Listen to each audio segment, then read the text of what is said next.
Saya sebetulnya males mau jawab ini, saudara. Karena ini ibarat orang buta yang mengingkari cahaya matahari di siang hari. Saya mau tanya, kalau ada orang siang-siang bilang ini gelap, itu yang masalah matahari atau matanya? Matahari atau matanya?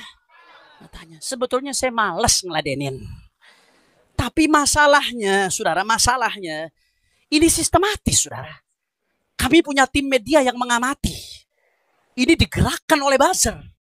Ini saling sahut menyaut. Ini disebarkan secara masif, saudara. Bahkan banyak kiai-kiai di Jawa yang laporan kepada saya, Habib, saya dikirimi ini, Habib. Ini bagaimana jawabnya, Habib? Ini pakai kitab, Habib. Kami jadi goyang ini, Habib. Murid kami nanya, Habib. Kami gak bisa jawab, Habib. Apa yang mesti kami sampaikan? Nah, baik teman-teman, kita barusan mendengarkan ya. Pertama beliau mengatakan bahwasanya nasab ba'alwi itu ibaratkan matahari yang terang benderang.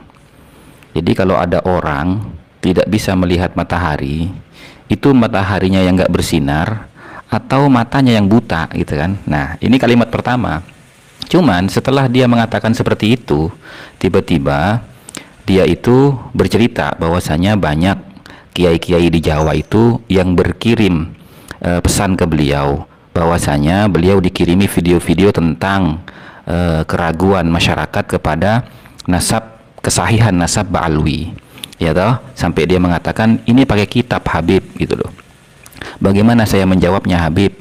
Ini soalnya pakai kitab gitu loh. Nah, ini kan blunder, saudara-saudara, ya toh. Kalau matahari dalam hal ini ilmu nasab gitu kan tidak mungkin para kiai itu tidak bisa menjawab pertanyaan para santrinya gitu loh.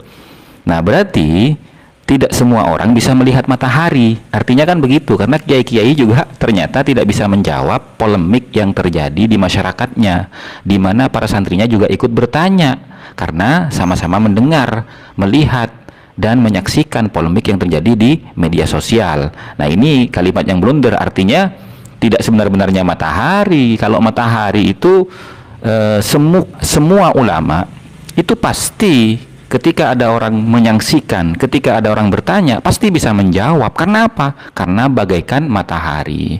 Sebagaimana Rasulullah disebutkan di dalam kitab-kitab Maulid itu ya, anta syamsun anta badrun.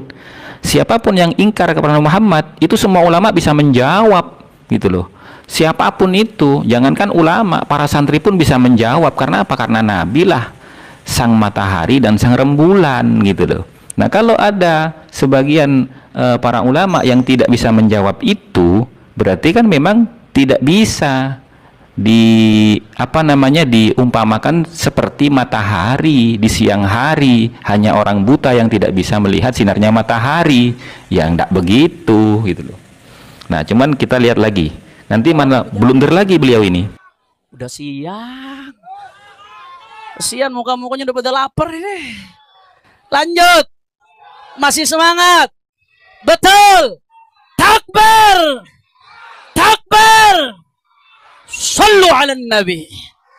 Allahumma salli wa sallim wa barik alaih. Saudara. Ya, betul saudara.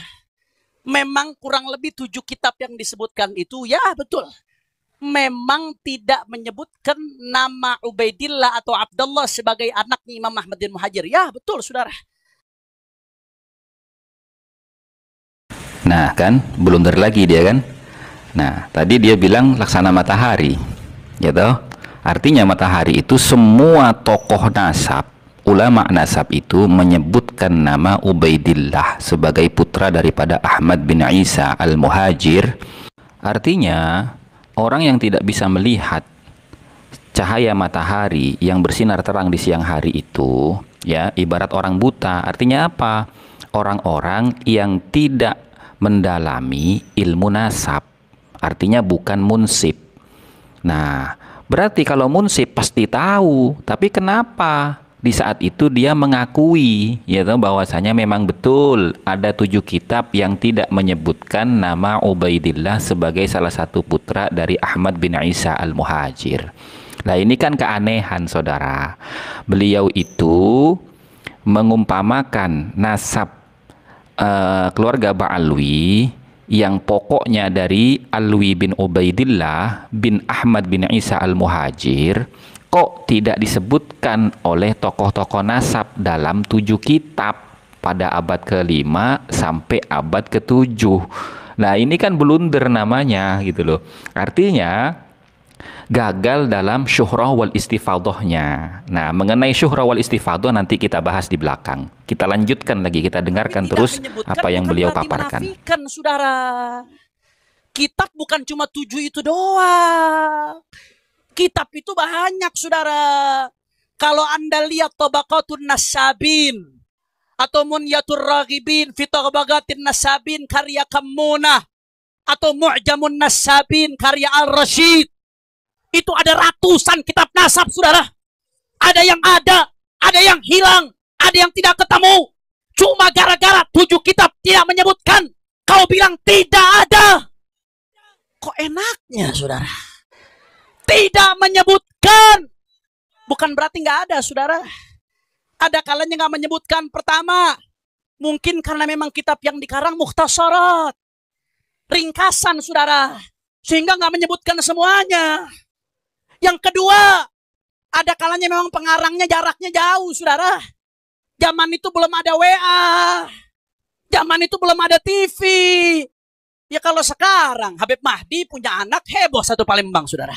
Apalagi kalau Habib Mahdi kawin lagi mau di ujung Papua, ketahuan, saudara. Udah ada WA, ada TV, informasi cepat. Zaman dulu serba jauh.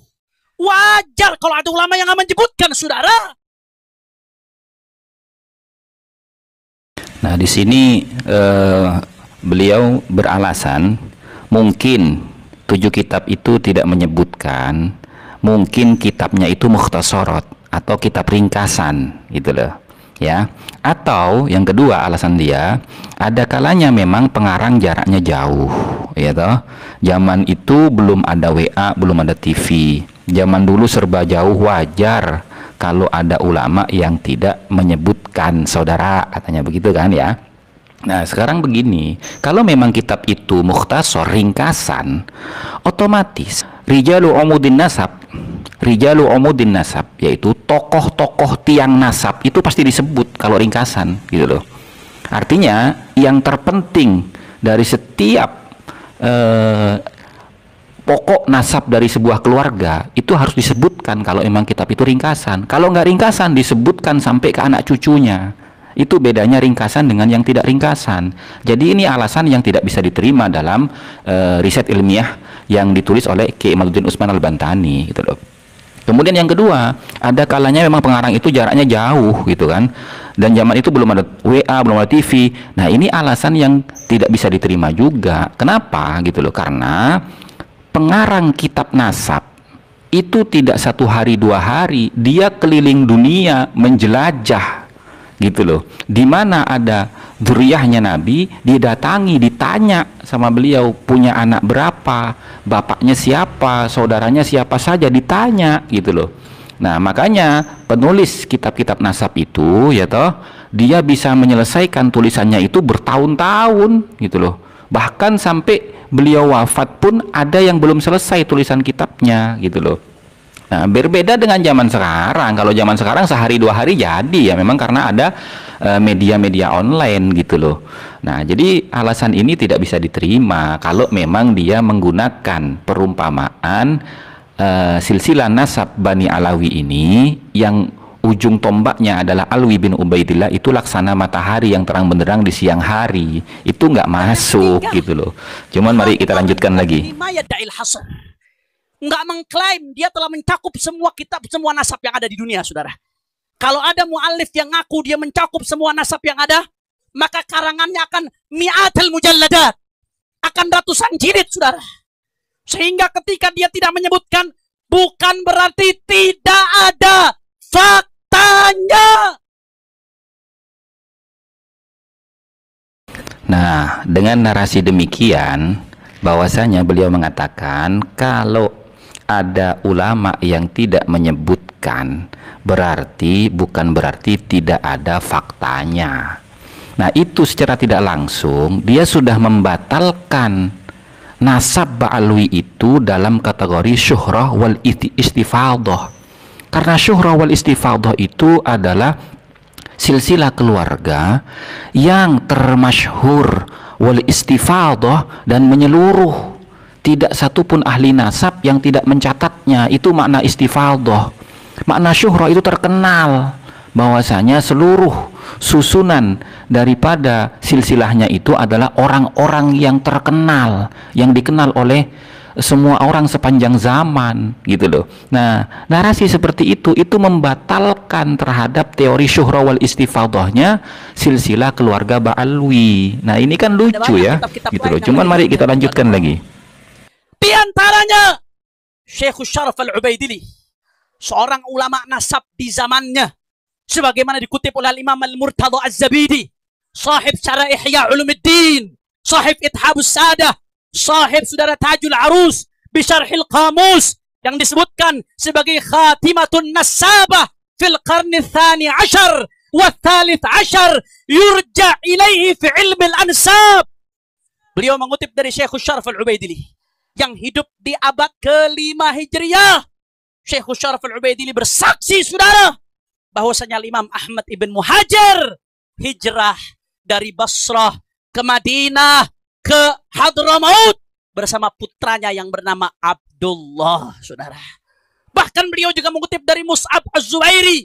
Mus'ab Az-Zubairi di sini maksudnya adalah Mus'ab bin Zubair bin Bakar, yang kata Murtadha Az-Zabidi satu zaman dengan Ubaidillah bin Ahmad, saudara. Beliau juga mengutip dari Al-Umari dalam kitabnya lain, Musyajjarul Ansab, yang saya cari-cari katanya mafqud, saudara. Artinya apa? Ada, dikutip. Kalau kamu belum menemukan, jangan bilang nggak ada. Betul. Betul. Nggak sampai di situ, saudara. Bahkan ada seorang ulama, mu'arrikh Yaman, ulama besar, namanya Al-Imam Al-Janadi atau Al-Jundi. Silakan ditahqiq, saudara. Al-Janadi atau Al-Jundi namanya. Beliau punya kitab namanya As-Suluk fi Tabaqatil Muluk. Kemudian kitab ini diringkas 100 tahun kemudian. Al-Jundi, dia wafat di tahun 700-an, saudara, di abad ke-8 awal-awal. Diringkas oleh Al-Ahdal, Al-Husain Al-Ahdal dalam kitabnya Tuhfatuz Zaman fi Tarikh Sadatil Yaman. Ini ringkasan, tapi juga ada tambahan. Ini kitab dijadikan sandaran oleh Ibn Hajar Al-Asqalani, dijadikan sandaran oleh As-Sakhawi. Saudara, Al-Jundi secara rinci, saudara, menyebutkan bahwasanya termasuk daripada Al-Ba'alawi di Hadramaut ada Al-Faqih Muqaddam Muhammad bin Ali Ba'alawi, keturunan Ali bin Ubaidillah. Nah, selain daripada 7 kitab yang tidak menyebutkan Ubaidillah sebagai putra daripada Ahmad bin Isa Al-Muhajir, ada banyak kitab yang menyebutkan nama Ubaidillah sebagai putra daripada Ahmad bin Isa Al-Muhajir. Kata beliau, salah satunya adalah Al-Ubaidili. Syekh Al-Ubaidili ya menyebutkan sebagaimana yang dikutip oleh Syekh Murtadha Az-Zabidi. Tapi begini teman-teman ya, di dalam kitab Ar-Raudul Jali karya daripada Syekh Murtadha Az-Zabidi itu tertulis pada halaman di mana di situ ada pembukaan dengan basmalah, kemudian judulnya adalah Nasul Muhakkik. Ya, ini pernyataan dari muhakkik, gitu loh. Ya, di situ ada kalimat faqad hammalani ala ta'lifi hadhihi risalah. Ya, maka sungguh telah meminta kepadaku untuk menulis risalah ini. Siapa yang minta? Al-Akhul Fadil Al-Allamah Al-Faqid Dzin Nisbatain At-Tahiratain As-Sayyid Mustafa bin Al-Imam Al-Faqih Al-Muhaddis As-Sayyid Abdurrahman Al-Idrus At-Tarimi Al-Husaini. Ya, jadi yang meminta beliau untuk menulis kitab ini adalah teman seperguruannya, yaitu yang bernama Habib Mustafa, Sayyid Mustafa bin Abdurrahman Al-Idrus, gitu loh. Dia diminta untuk menulis ini. Nah, karena dia diminta untuk menulis ini, ya toh, maka di keterangan kitab ini dalam bab tentang putra-putra Ahmad bin Isa Al-Muhajir atau Ahmad bin Isa Al-Abah An-Nafat, itu jelas sekali kalimat yang ditulis oleh Syekh Murtadha Az-Zabidi. Nah, ini ya halamannya ya.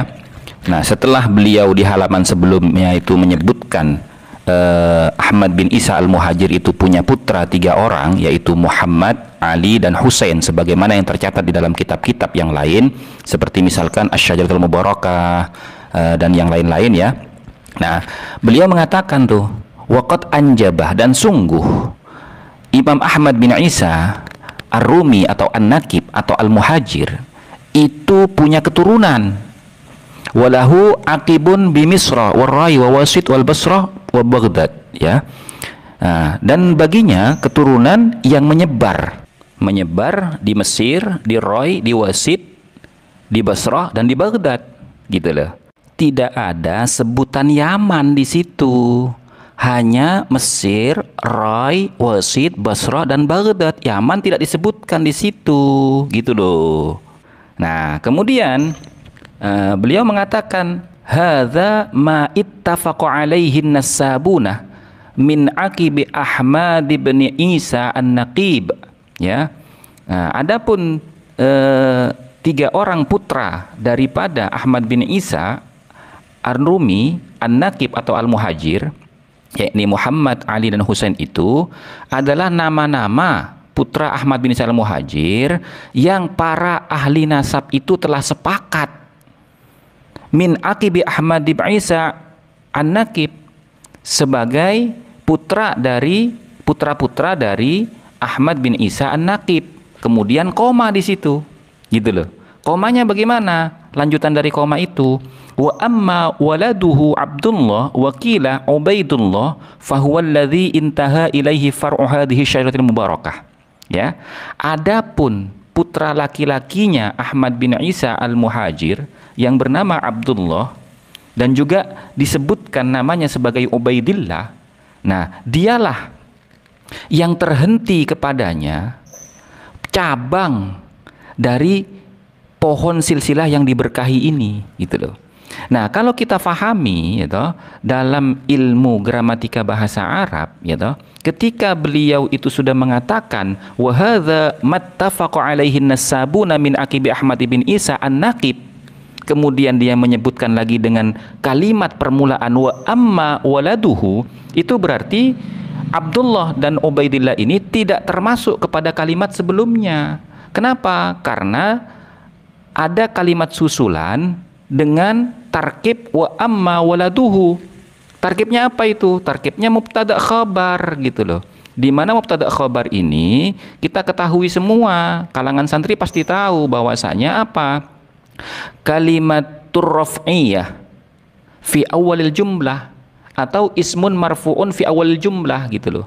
Yaitu kalimat yang dirofakkan pada permulaan kalimat atau isim yang dirofakkan pada permulaan kalimat. Berarti kalau ini jumlahnya mubtada khabar, berarti ini permulaan kalimat yang tidak termasuk kalimat sebelumnya. Artinya yang 3 orang itu disepakati oleh para ulama ahli nasab, yang berikutnya yaitu Abdullah wakila Ubaidillah itu yang tidak disepakati, gitu loh.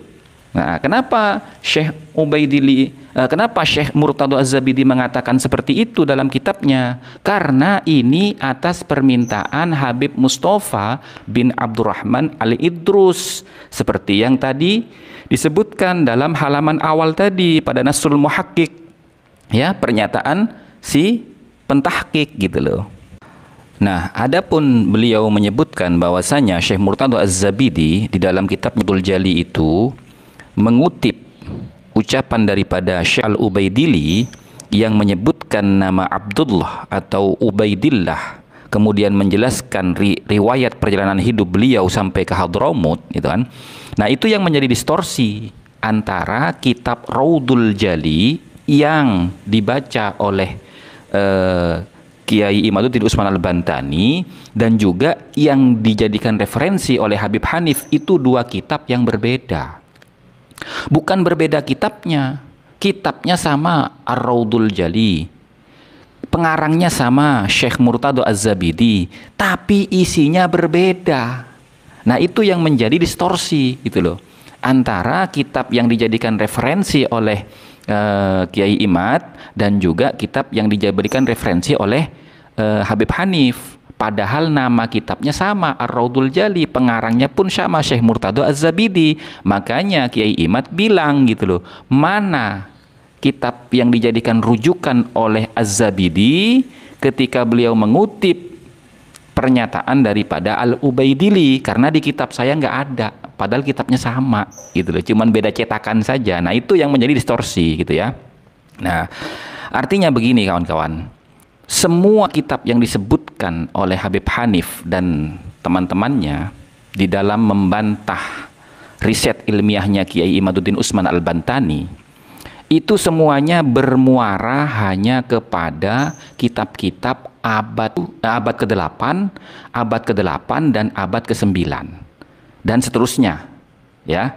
Jadi Tarikh Al-Jundi yang nama kitabnya adalah As-Suluk fi Tabaqatil Muluk itu abad ke-8. Kemudian Burqatul Musiqah, seperti yang sudah saya bahas kemarin tuh, bahwasanya asumsi daripada Habib Ali bin Abu Bakar Asy-Syakran antara Ubaid yang menjadi leluhur beliau dengan Abdullah yang beliau temukan dalam kitab As-Suluk fi Tabaqatil Muluk Al-Jundi itu adalah orang yang sama. Ubaid dan Abdullah itu orang yang sama. Itu asumsi daripada Habib Ali bin Abu Bakar Asy-Syakran dalam kitabnya Burqatul Musiqah. Itu sudah kita jelaskan ya pada konten-konten sebelumnya. Pada intinya gitu loh, tidak bisa menjawab apa yang diminta oleh Kiai Imaduddin dalam teori syuhrah wal istifadah, yaitu termasyhur seluruh silsilah nasabnya, wal istifadah, dan menyeluruh sepanjang zaman. Termasyhur setiap silsilah, nama-nama silsilah nasabnya, dan menyeluruh sepanjang zaman, dari mulai zamannya Ubaidillah sampai sekarang. Ternyata maktu'ur riwayah, terputus riwayatnya gitu loh. Nama Abdullah, kemudian Ubaid, kemudian akhirnya berubah menjadi Ubaidillah, itu keluar pertama kali abad ke-7, abad ke-8, ke-9, kemudian abad ke-10 dan 11, 12. Sehingga ini tidak bisa dikatakan istifadah karena tidak menyeluruh sepanjang zaman gitu loh. Ada yang terputus antara zaman-zaman itu, yaitu kurang lebih 550 tahun. Nah, kira-kira demikian teman-teman gitu ya. Artinya sampai detik ini belum ada yang bisa membantah riset ilmiahnya Kiai Imaduddin Usman Al-Bantani dari kalangan Rabithah Alawiyin, pihak para habaib. Wallahu a'lam bishawab.